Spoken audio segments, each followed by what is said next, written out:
Hello and welcome to Gamer Radio Zero. I'm the host Mike Lasco, also known as Gamer0, and I'm here with Greg Smorey, the Axis and Allies Tournament GM here at Gen Con. Good to have you on your show.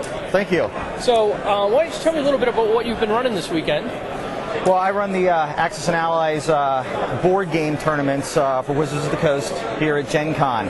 And we started early Thursday morning, and we run all the variants that Axis and Allies provides, from D-Day, Battle of the Bulge, to the Revised. And then we also have a special invitational-only tournament, which is the Masters, which is based on the Revised game as well. So is the Masters sort of like the champions? Is this the... It's basically the best of Axis and Allies players across the country. The Masters tournament consists of players that seeded the top 4 seeds from the previous year, and then we have a thing called the Mega Tournament, which takes place on Saturday morning, and that's a single elimination tournament that a lot of guys get into. We could have up to 60 to 70 players in it, and the top 3 seeds from that all play in the Masters. All right, and so what we have going on right now is one of the Masters events, correct? Correct. It's the first opening round of the Masters tournament. Okay.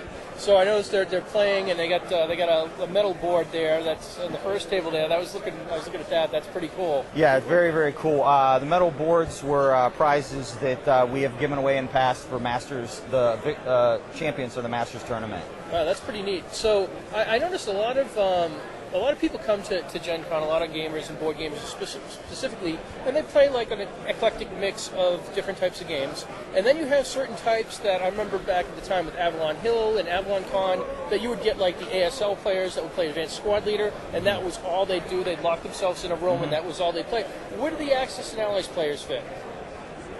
You could probably classify them in the same boat. So they'll come, and most of them will play. They're here to play Axis and Allies, and that's the majority of what they play. A lot of the guys do. They come here, they get here early Thursday morning, and they'll start Thursday morning and play Axis and Allies all weekend. Now, some of them take breaks and try to squeeze in a few other games. Some of them do love Axis and Allies minis because of the genre of the game, right, and the War at Sea Naval minis. So they might try to go off and do some of that if they have time, or if they unfortunately lose in the tournament. But right, a lot of the guys are here all weekend. You'll see them come and go all weekend long. So it's kind of like a community. They see the same absolutely people every year, and yes, that's awesome. It's a wonderful, wonderful community. A lot of guys. Some of the guys that are in the Masters tournament now, I've known them for 11, 12, 13 years. So how long have you been doing this as the GM? This is my 14th year of wow, running the regular tournament for Wizards, which used to once be TSR. TSR, right. Yes. So it's my 14th year.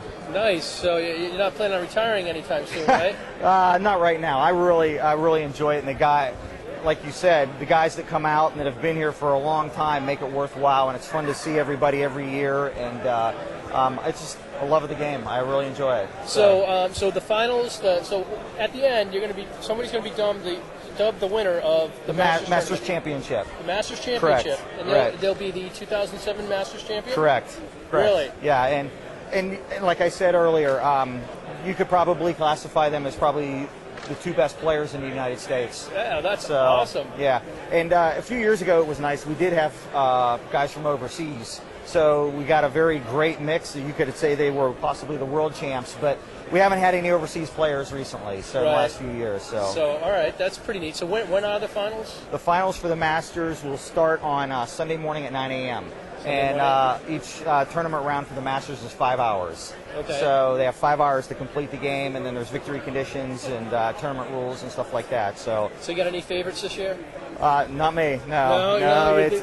This is the 7th year for the Masters. Right. And we've never had somebody win twice. Really? Yes. So this could be who won last year? Don and Bob Wagner. Okay. So if they come back and win this year, are they competing? Yeah, they're competing right behind us. Yes. Okay. And so if they win this year, the first time. It's going to be historical. It's going yeah, to be history in the making. First time the Masters Championship was won back to back by one team. Nice. That's really good. But it's cool to see that it mixes up. But you still Absolutely have the same people around the finals and kind of being competitive each year, it just hasn't been this. Nobody's really dominated. Right. And the Masters, once you get into the Masters play of Axis and Allies, the play level is very, very competitive. It's very good, but at the same time, there's just one bad move could change it a day, and so we've always had different winners. So that's awesome. It's very nice. So. All right. Well, Greg Smorey, I really appreciate you taking the time to talk with me, and good luck with the rest of the tournament. Thank you very much. Appreciate it.